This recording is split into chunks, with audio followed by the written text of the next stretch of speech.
Now, I wanted to share something truly remarkable that's going on in my garden at the moment that could be happening in yours.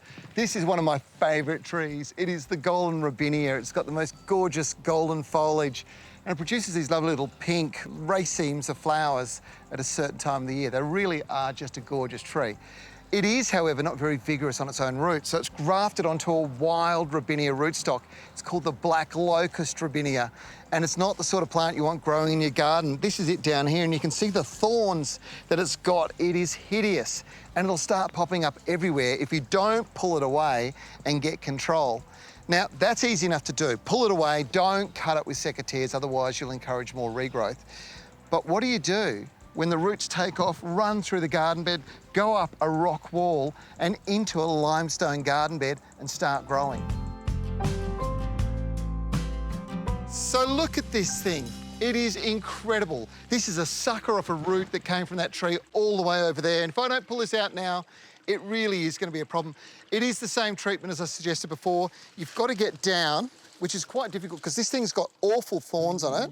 And you literally have to pull it out of the ground. You can't leave it in there. Now, it didn't bring a lot of root system out with it, so it's likely it's going to pop up again.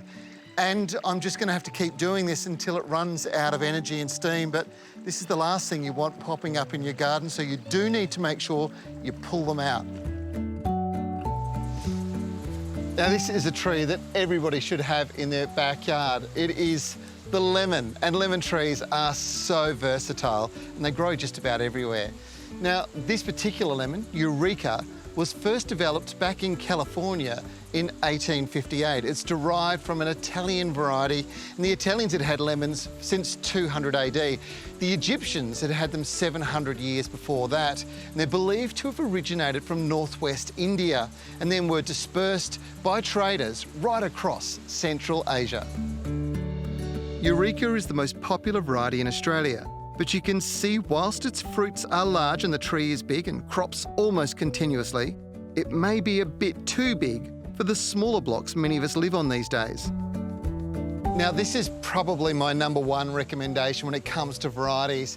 It's a form called Lemonicis. Now, it's a type of male lemon. Now, they're a beautiful smooth skin lemon and they produce the most wonderful volumes of juice. So if you want lemon juice, this is the one to go for. Lemonicis, it only gets to 1.5 to 2 metres in height with a 2 metre spread.